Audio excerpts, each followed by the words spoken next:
guys, kembali lagi dengan saya Putri Ulanda di podcast Sos for Dam. Kali ini kita ada di dalam ruang diskusi dengan tema apa guys? Anak muda membangun bangsa. Oke, kali ini kita kedatangan tamu spesial dari member IPS 4 ya? Ya. For Dam. Oke, silakan perkenalkan namanya dulu dari ini. Oke, halo guys, nama aku Sylvia Nugakebina. Halo, aku Brigita Budiman. Halo guys, nama aku Medina Greni Putri. Konnichiwa, nama aku Taraini Aidila. Oke guys, dalam perkumpulan ini kami akan membahas tentang politik luar negeri Indonesia. Ya. Sebelum aku mau bertanya nih, kalian tahu nggak sih apa itu politik? Kalau menurut aku ya, politik itu adalah suatu sistem untuk mengatur masyarakat dalam suatu negara gitu. Kalau menurut aku, politik itu di mana masyarakat masih di dalam proses pembuatan buat depannya gimana sih, Peraturan-peraturannya, peraturannya gimana? peraturan-peraturan untuk masa depan gitu. Jadi politik itu menurut kalian itu seperti kayak masih pengaturan negara? Iya, peraturan. Sebenarnya seperangkat peraturan yang mengikat masyarakatnya gitu. Oke, kita lanjut ke pertanyaan kedua ya guys. Sebelum kita masuk ke politik luar negeri nih, gimana sih pendapat kalian tentang pemilu-pemilu itu? Kan ada nih masyarakat yang memilih karena disuruh pilih. Iya. Kadang Sogok nih. kadang acuh. Siapa yang dapat apa? Serangan fajar. Saya belum serangan fajar dia menang. Kayak ada juga nih masyarakat yang acuh tidak memilih pemimpinnya nih. Gimana nih menurut kalian? Berarti Putri nanya seberapa penting sih politik gitu ya? Iya. Kalau kami juga sebagai anak IPS ya pastinya belajar tentang politik lebih banyak daripada anak IPA. Sebenarnya menurut aku pribadi ya, seberapa pentingnya politik itu sebenarnya kalau politik betul-betul bisa dimanfaatkan dengan baik oleh negara kita yang notabene-nya kaya dengan alamnya, sumber daya alam ya kan guys, juga sumber daya manusianya. Nah kalau kita dapat betul-betul pemerintahnya paham seberapa pentingnya, seberapa memanfaatkan politik itu sendiri, kita bisa jadi negara yang maju. Kita bisa melampaui Singapura yang cuman luasnya cuman sepulau Batam gitu, misalnya seperti itu. Nah juga kalau kita benar-benar bisa paham sebenarnya memilih pemimpin itu sangat-sangat krusial bagi masa depan kita ya, apalagi kita pelajar ya kan, yang katanya tahun depan UKT naik, yang kita yang harusnya kita masuk kuliah gitu ya. Apalagi daya tampung setiap daerah di universitasnya masing-masing itu belum cukup. Kita ini over ini banyak sumber daya manusia tapi kemampuan menampung mahasiswa-mahasiswanya itu belum sepadan gitu. Tapi jarang nggak sih nih masyarakat yang memilih nih pemimpinnya ke depan untuk lebih memperhatikan masyarakat? Iya. Jadi gimana nih menurut kalian yang dia pengen dipilih dengan menyogok-nyogok nih kayak ada serangan fajar? Gimana nih menurut kalian? Kalian bakalan memilih dia tapi belum tahu kedepannya dia akan seperti apa? Atau kalian bisa menyimpulkan dengan cara dia seperti itu sudah terlihat gimana karakternya? Kayak dia mau naik daun gitu. Iya, kayak dia cuma memanfaatkan masyarakat untuk membuat gitu loh. Kalau misalnya kita dikasih serangan fajar, nah kita milih dia atau enggak? Karena kan dengan dia milih cara untuk nyogok kita, itu kan kepribadian sudah terlihat gitu kan. Nah kalau aku duluan ya. Nah kalau menurut aku di Indonesia sebenarnya nggak gimana ya, kita nih sistem politiknya sendiri udah nggak bagus. Nah jadi belum tentu yang kasih serangan fajar itu nggak baik. Nah kalau di kita, tapi ya itu tadi karena sistemnya udah nggak baik kan, udah dari sananya juga udah nggak bersih. Nah kalau dapat serangan fajar, aku lihat dulu sih prokernya. Tergantung prokernya dia serius atau enggak. Dia ngasih serangan fajar itu kan juga terlihat nantinya kalau dia serius atau enggak tuh kan dari dia butuh suara kita atau enggak, dengan cara dia kayak kunjungin setiap daerah tempat dia penyuluhan atau sebagainya gitu. Berarti bisa seperti kayak dalam pemilihan ini pasti ada cara-cara kotor ya iya. kan, untuk bagaimana dia agar terpilih. Pasti dia memilih itu karena dia sudah punya dia sebenarnya gimana ya, karena yang aku bilang tadi karena sistemnya udah sendiri udah kotor, udah nggak bersih, jadi dia terpaksa harus melakukan itu gitu. Kalau menurut kalian nih gimana? Contohnya ya, mungkin kayak yang dibilang sama Silvi tadi tuh kan, dia kalau udah serangan fajar tuh dilihatnya dulu gimana sih apa ya namanya, dewan ya atau Iya, dewan. apa gimana sih dia nih kayak menjabatnya nanti gimana, Iya, yang lihat dibuat programnya nanti, ya, ya. gitu. Terus ya bisa sih kayak gitu, tapi kayak misalnya kayak orang-orang yang nggak punya otak mungkin ya, Iya. yang biar nanti cucunya, Iya. yang dari cucunya gitu, bisa kayak di coblosnya yang di nomor yang paling tinggi ngasih kayak yang ini ngasih 200.000, yang ini 500, Iya. yang inilah gitu. Nah itu kan buat apa ya, gimana ya, buat yang pada akhirnya nanti yang naik itu bukan betul-betul pilihan rakyat ya kan, tapi berdasarkan pilihan duit gitu. Jadinya Kayak gitu tuh dia termasuk pas dia ngejabat, dia termasuk korupsi nggak sih nanti itu? Iya, sekarang dia itu nggak bisa mengeluarkan ya. uang yang banyak kan. Iya, Pasti dia harus ada balik kelemahan modal, ya. harus balik modal. Tapi kita kan nggak tahu juga ya kan. Tapi ada juga kan yang kayak dia nih ke rumah orang nih gitu, ya wawancara di rumah kami ya, buka ini, sajikan makan ini, saya datang gitu. Nanti kan dia tuh bagiin name card gitu, dia bilang ini bapak ibu Pilih dipilih saya saya gitu. ya, kalau saya terpilih jumpa saya kasih ini, nanti saya kasih bantuan. Itu benar nggak sih? Pasti enggak ya, kurang. Menurut saya itu udah jadi rahasia publik ya. Iya, udah nggak ini lagi, udah nggak apa ya, udah umum lah di Indonesia. Dan Bias banyak banget ya. yang Gitu. sebelum dilakukan briefing dulu Iya, ya. briefing dulu nih, ini nomor berapa, di dapil berapa ya kan. Oke. Nih, menurut kalian apa sih landasan politik luar negeri Indonesia itu? Oke, kita udah bahas politik luar negeri lagi nih ya, pembahasan kita. Landasan politik luar negeri itu ada dua.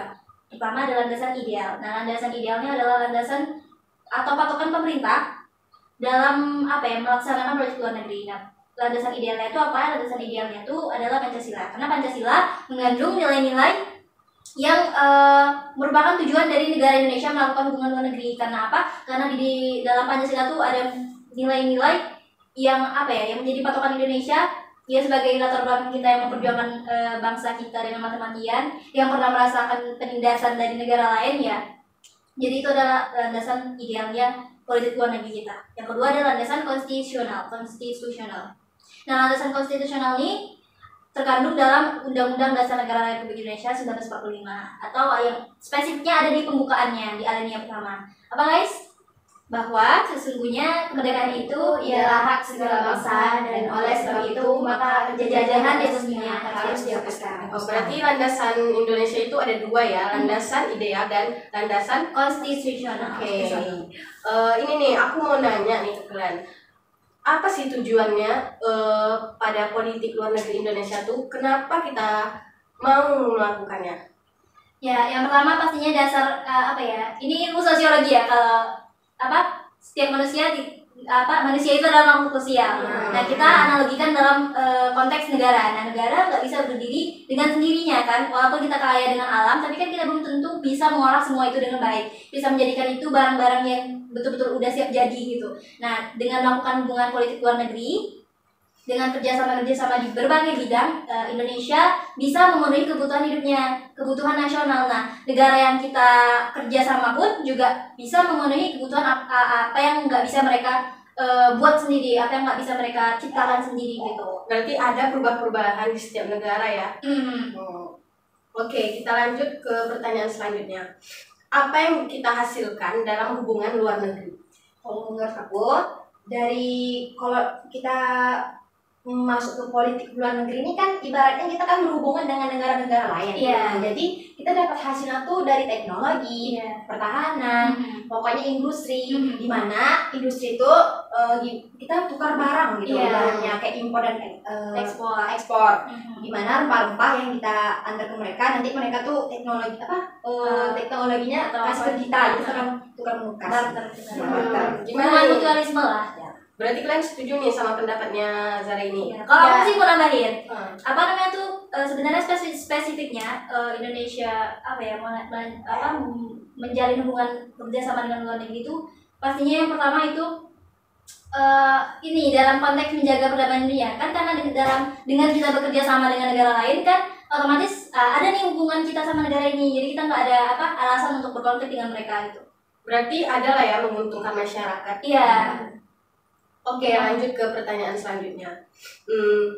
Kan ada nih peran Indonesia pada konflik-konflik luar negeri. Iya. Apa sih yang kalian tahu peran Indonesia pada konflik politik luar negeri? Kalau di aku, Indonesia nih kan ngirim pasukan Garuda. Iya. Karena itu kan bisa membantu gimana negara ini ada dalam masalah konflik. Nah, adalah membantu dikit-dikit Indonesia Iya. nih gitu kan. Jadi Bukan dalam konteks membantu salah satu pihak ya, tapi membantu mendamaikan dua pihak. Ya, gitu. Jadi kita netral karena karena politik kita kan bebas aktif gitu. Terus menurut kalian ada nggak yang masih di lingkup Indonesia nih, yang dia konflik-konflik yang masih di lingkup Indonesia, contohnya seperti Papua, itu kan masih bisa dibilang dalam lingkungan Indonesia kan? Gimana nih menurut kalian? Iya, karena tadi gimana ya, sebenarnya Indonesia ya cukup effort dalam menjaga kesatuan NKRI ya, karena Papua kan termasuk Indonesia ya kan. Tapi karena Papua berbatasan dengan Papua Nugini yang notabene udah memisahkan diri dengan kita, ya Indonesia pastinya pemerintah Indonesia mengirimkan bantuan-bantuan berupa personel TNI yang setiap bulan atau setiap tahunnya itu pasti dikirimkan ke situ dengan cara sirkulasi, maksudnya tuh kayak diganti yang baru diganti yang baru terus gitu, jangan yang itu aja gitu. Nah, yang kedua itu bantuan finansial atau logistik. Nah, karena di sana itu faktor geografis juga. Jadi kita biasanya pemerintah tuh mengirimkan bantuan-bantuan berupa logistik seperti beras, makanan instan, atau air bersih dan lain sebagainya. Gimana nih pendapatnya Kak Medina? Iya betul tuh kata Silvi, TNI dikirim gitu kan, ya kan dia dilatih dari Sabang sampai Merauke itu dia dilatih, dan banyak juga gitu TNI yang gugur di Papua. Terus kayak logistik tadi, bantuan logistik tadi di Papua mahal-mahal gitu kan. Iya, barangnya tuh Jadi mahal-mahal. kita sebagai warga Indonesia kayak merasa ada rasa Iya, sesama kita, iya, gitu. sesama orang kita gitu, bantu. Kenapa kita harus bantu orang luar dulu gitu kan? Iya. Jadi kita bantu yang di dalam dulu. Berarti lebih memperhatikan lah Iya, ya. Indonesia enggak walaupun Indonesia ikut aktif terlibat dalam perdamaian dunia, tapi mereka juga nggak akan mengabaikan konflik-konflik yang ada di internal gitu. Ini nih, karena kita ngebahas soal perdamaian juga sudah masuk nih ya, lewat ke perdamaian dunia, apalagi udah masuk ke lingkup Indonesia. Kita bakalan berganti segmen nih ke segmen Indonesia dalam menjaga perdamaian. Oke. Nih, aku mau nanya nih ke kalian, apa sih manfaat yang kita rasakan ketika kita melakukan kontribusi dalam perdamaian dunia? Yang pertama, pastinya Indonesia aman. Pastinya gimana ya, dengan Indonesia kontribusi dalam perdamaian dunia, berarti secara langsung atau tidak langsung dunia mengakui bahwa Indonesia adalah negara yang berdaulat, kan seperti itu. Nah, otomatis kita juga nggak akan diklaim-klaim wilayahnya sama negara lain, karena kita juga udah masuk organisasi PBB, kita juga ikut aktif mengadakan konferensi tingkat tinggi yang bahkan beberapa di antaranya diadakan di Indonesia, yang otomatis itu menandakan bahwa Indonesia itu negara berdaulat, dan negara berdaulat pasti punya batas-batas wilayah yang nggak bisa dijangkau atau dilewati batasnya oleh negara-negara lain. Apalagi kita negara bertetangga ya kan, negara bertetangga, apalagi satu pulau gitu. Jadi itu penting banget buat kita, dan itu adalah salah satu manfaat dari kita ikut terlibat dalam perdamaian dunia. Menurut kalian gimana nih? Setuju nggak sama pendapatnya Silvi? Setuju kali sih menurut aku. Kayak kayak kita berdamai sama negara lain, kayak membantu negara lain itu termasuk tameng buat kita juga. Iya, termasuk tameng. Secara nggak langsung gimana ya? Secara nggak langsung itu memperkuat keamanan kita, memperkuat pertahanan kita juga ya kan. Ya karena dengan kita membantu mereka, otomatis mereka juga nggak akan bisa ngabaikan kita kalau seandainya kita di masa yang akan datang akan terlibat suatu masalah. Nah, mereka otomatis akan bantu kan, karena istilahnya hutang budi lah gitu. Jadi kita tuh lebih mendapatkan manfaatnya ya. Iya, manfaatnya. Kayak ini nggak sih contoh kayak waktu kita dijajah dulu. Iya. Kan Palestina itu kita ya. Iya, akui negara kita. Iya. Gak Jadi cuma Palestina, Mesir, negara-negara di Asia Tengah. ya, sendiri. jadi kayak sekarang konflik di Palestina Iya. kita juga Itu bantu dia. karena menurut negara kita Palestina adalah satu negara yang berjasa buat kita. Ya karena kalau tidak dengan kita diakui secara resmi oleh mereka Palestina, kita mungkin sampai sekarang nggak merdeka. Susah gitu, nggak 1945 kita merdekanya gitu. Oke, lanjut ke pertanyaan kedua ya guys. Apa sih yang dilakukan anak-anak bangsa dalam perdamaian dunia di era digital? Oke, apa sih aktivitas atau apa yang bisa kita lakukan sebagai anak bangsa atau apalagi misalnya- pelajar ya untuk Misalnya nih, menjaga contohnya perdamaian? kayak menyebarkan video Palestina agar Aha. ikut membantu Iya. melalui era digital. Iya. Ya. Nah kalau menurut aku ini pertama, apapun konflik yang ada di luar negeri nanti, walaupun itu nggak terlibat langsung dengan kita Indonesia, karena Indonesia ini minim literasi, darurat literasi. Nah aku ingin aware kepada teman-teman semuanya untuk apapun berita yang nantinya muncul di beranda sosial media kalian harus literasi dulu, harus ditelaah dulu beritanya ya kan, mana tau hoax. Nah seperti contohnya kayak perang Rusia sama Ukraina. Nah kan kita banyak menghujat dua sisi nih, Rusianya apa Ukrainanya, padahal kita sebenarnya nggak tahu siapa yang salah dan apa masalahnya gitu. Nah aku pingin meng-highlight itu, kita harus literasi sih. Ya kadang-kadang ada nih masyarakat yang menyalahgunakan. Iya, media sosial. Nah juga karena media sosial itu ruang lingkupnya internasional ya dunia. Besar. Nah kadang-kadang contohnya nih kayak yang kemarin lagi viral Aura Maghrib. Nah aku kemarin ada jumpa kasus dia influencer dari negara luar yang sepertinya rasnya tuh ras kulit hitam. Nah dia tuh seorang model. Nah tapi aku lihat di komentarnya banyak kan netizen Indonesia tuh menyebutnya kayak Aura Maghrib padahal sebenarnya ya gimana ya, karena ini dunia yang nggak cuma lingkup Indonesia aja, karena di dunia internasional harusnya kita lebih menghargai perbedaan gitu. Nggak boleh rasis, itu kan namanya rasis, diskriminasi. Nggak boleh. Itu bisa menyebabkan konflik juga kan? Iya, itu malah bisa nyebabin konflik juga. Nah, tahu mereka nggak terima ya kan, kita dituntut, di penjara gitu. Lebih parahnya malah perang gitu, jadi jangan. Apalagi itu bakalan berdampak ke orang yang dihujat ya. Iya, apalagi mentalnya juga kena. berbahaya. Nah, juga berbahaya ya. Jadi kita juga ini nanti dipandang sebagai citizen atau netizen netizen dari Indonesia tuh ternyata rasis siapa segala macam. Nah itu nanti stereotipnya negara atau netizen luar tuh ke kita jadi buruk gitu. Jadi mereka tuh lebih berpikir kalau masyarakat Indonesia ini berpikir rendah ya. Iya, berpikirnya tuh cepat mengambil kesimpulan gitu, nggak berpikir kritis terlebih dahulu. Oke, lanjut ke pertanyaan selanjutnya nih ya.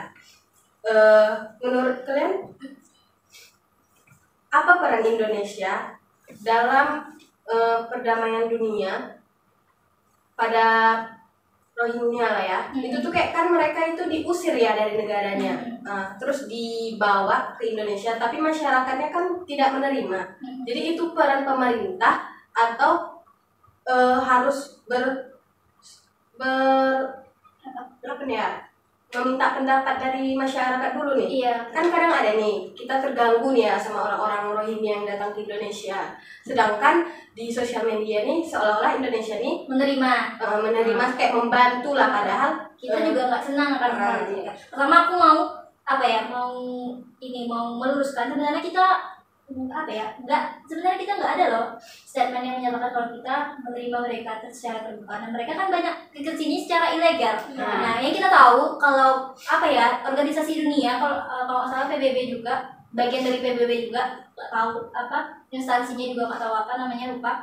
Nah mereka tuh sebenarnya udah nyiapkan satu kompleks untuk tempat tinggalnya etnis Rohingya yang diusir dari Vietnam itu kan. Nah tapi nggak tahu kenapa mereka nggak mau tinggal di situ dan malah nyebrang ke Indonesia. Nggak tahu apakah ada maksud terselubung atau enggak. Yang jelas pastinya nih yang dekat sama Rohingya, Sumatera kan ada dampaknya. Nah seperti di Aceh itu malah banyak oke lah karena mereka udah sampai di sini, karena kita juga sama umat muslim ya kan. Nah mereka juga memakai itu untuk agar kita mau menerima mereka.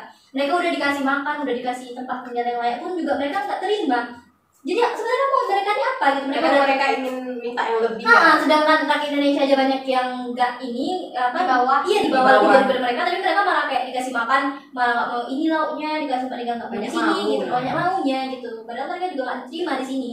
Menurut kalian nih, kan ada nih yang bersebaran di sosial media, kalau orang Rohingya ini datang ke Indonesia nih ada maunya. Iya. Sedangkan pas kita periksa nih kapalnya, ada bertumpuk-tumpuk makanan mereka yang mungkin cukup lah untuk mereka. Iya. Bagi kalian, mereka tuh datang ke sini tuh ada maunya atau memang tidak diterima di negara dia. Kalau menurut aku pasti ada maunya sih, pasti ada maunya. Karena dengan dengan kecukupan logistiknya seharusnya mereka bisa pergi ke negara-negara yang lebih dekat dengan mereka, lebih dekat dengan tempat asalnya mereka. Jadi kalau mereka rela nyebrangin lautan hanya untuk Indonesia pasti ada maunya.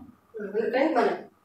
Dan juga mereka mengganggu ya, seperti di Yang tegi Nah, di jalan, iya, ditarik-tarik. kenyamanan. Jadi, Apalagi ada yang kasus-kasus yang mereka memperkosa orang ya. iya, gitu, jadi kayak nggak tahu tempat, nggak tahu malu lah, nggak Hmm. sadar diri. Jadi mereka udah numpang tapi malah buat kekacauan di negara kita.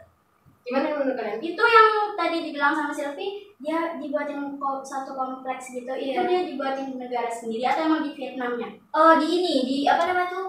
Kalau nggak salah aku dekat di sekitar India, daerah dekat India, tapi aku nggak tahu, lupa aku namanya apa ya. Itu udah betul-betul bahkan lebih dari kita loh rumahnya. Iya, Padahal padahal tempat itu besar bagus, ya. tapi mereka milih datang ke kita pasti ada Indonesia. maunya ya kan, Iya. karena niat terselubung gitu. Nggak tahu mau memecah belah kita atau gimana. Semoga aja pemerintah juga segera menyelesaikan konflik ini ya guys. Ada banyak orang itu. Gimana nih pendapat kalian tentang kan Indonesia nih banyak berkontribusi dalam perdamaian di luar negara, tapi sedangkan untuk membantu di negaranya aja belum merata. Iya. Gimana tuh pendapat kalian? Sebenarnya aku pengen buka wawasan kita ya, buka point of view kita untuk nggak terus nyalahin pemerintah guys. Karena apa? Karena politik luar negeri itu penting sebenarnya untuk kita juga sebenarnya. Karena kan karena kan kalau misalnya kita dengan menjalin hubungan luar negeri, yang pertama yang tadi seperti kita bahas tadi kan keamanan kita terjaga dan terjamin. Nah yang kedua dengan kita tadi nggak bisa hidup sendiri, negara sendiri, kita harus berhubungan dengan negara lain agar kita bisa memenuhi kebutuhan nasional kita. Nah gitu, jadi jangan nyalahin pemerintah terus. Tapi harusnya pemerintah juga lebih meningkatkan kualitas sumber daya manusia yang betul-betul atau sebuah organisasi atau instansi yang harusnya menjaga keamanan di dalam gitu, seperti polisi ya kan. Ya. Nah polisi itu harusnya pemerintah lebih ditingkatkan sih, mau itu baik dari segi akademis ataupun pelatihannya, fisiknya itu juga harus lebih ditingkatkan, karena kan tugasnya TNI itu lebih menjaga keamanan kita dari negara-negara lain kan. Nah kalau polisi khusus untuk menjaga keamanan di bidang di dalam gitu, lebih spesifik di dalam gitu. Tapi kalau bagaimana polisi ini banyak banyak konfliknya. Iya, ya karena itu tadi, karena harusnya pemerintah harus meningkatkan kualitas polisi itu sendiri ya kan, agar keamanan kita yang di dalam tuh terjaga, nggak cuma fokus di luar. Atau kayak dibuatin itu nggak sih kayak organisasi khusus polisi? Iya, ya kita kan udah ada BRIMOB itu ya, ada Iya. BRIMOB untuk apa? Iya. Tapi kan kayak kita nih kan tamat sekolah yang mau masuk ke dinasnya dilatih, Iya. fisiknya bagus segala macam, pas jadi polisi jadi buncit apa segala macam. Ya karena itu tadi dalam ketika daftarnya aja yang serius, padahal pada saat menjalankan profesinya betul-betul sebagai polisi itu nggak betul-betul tersistem dengan baik. Jadi kita berharap ya Pemerintah harus menegaskan. iya meningkatkan Karena itu kualitas. termasuk satu hal yang kurang lagi. Iya. Makanya tadi Putri nanya kan, di luar kita sibuk berhubungan menyelesaikan konflik-konflik luar negeri orang lain gitu. Nah, sedangkan dalam sendiri kita masih masih pecah-pecah gitu. iya terpecah-pecah, masih rawan akan konflik dari dalam gitu. Aku mau nanya nih sebelum mengakhiri Sesi tanya jawab nih, kalian ada nggak saran-saran yang ini kan kalian anak muda nih, Iya. pasti berpikir lebih luas, apalagi kita membahas politik dan perdamaian dunia. Iya. Gimana nih menurut kalian bagusnya kita dalam perdamaian dunia? Apa ada saran atau hal yang ingin kalian sampaikan? Coba dulu nih. Sylvie dulu. Oke, aku mau nyampaikan, aku juga mau aku juga bukan ahli di bidangnya ya, jadi aku cuma sekedar mengekspresikan atau menyampaikan pendapat aku. Yang pertama, sebenarnya Indonesia sangat tepat membuat keputusan bahwa kita memakai politik luar negeri bebas aktif. Karena dengan bebas aktif ini kita jadi netral, kita jadi bisa membuat atau mengambil keputusan negara kita sendiri. Jadi nggak ada intervensi dari negara lain atau terpaksaan dari negara lain.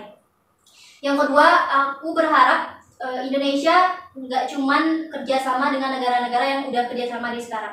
Aku berharap juga negara Indonesia bekerja sama dengan negara-negara lain yang yang jangan cuman mengambil keuntungannya aja gitu, melainkan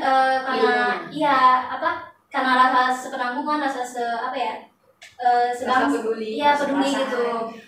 Nah terus aku juga mau apapun karena ini ya, karena hubungan luar negeri ini kan juga bisa memiliki dampak negatif ya. Dampak negatifnya apa? Kebudayaan mereka terbawa ke kita. Seperti K-pop ya kan, K-pop, China itu jadinya kan kita terbuka gitu. Jadi aku ingin gimana sih caranya pemerintah ini tetap bisa kerjasama tapi harus tetap mempertahankan apa ya tradisi dan ini apa namanya tuh khasnya negara kita gitu. Itu aja sih. Menurut kalian gimana nih? Apa saran yang ingin kalian berikan atau ada pendapat yang mau kalian sampaikan? Siapa? Kamu dulu. Betul yang Sylvie bilang tadi itu bagus Indonesia tuh menjalin kerjasama perdamaian politik luar negeri gitu kan.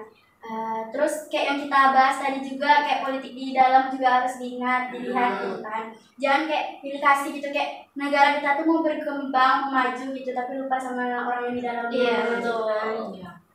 Terus yang kayak tadi Sylvie bilang apa tadi? Nah. Yang tentang itu Yang mana? aduh yang mana ya? Lupa.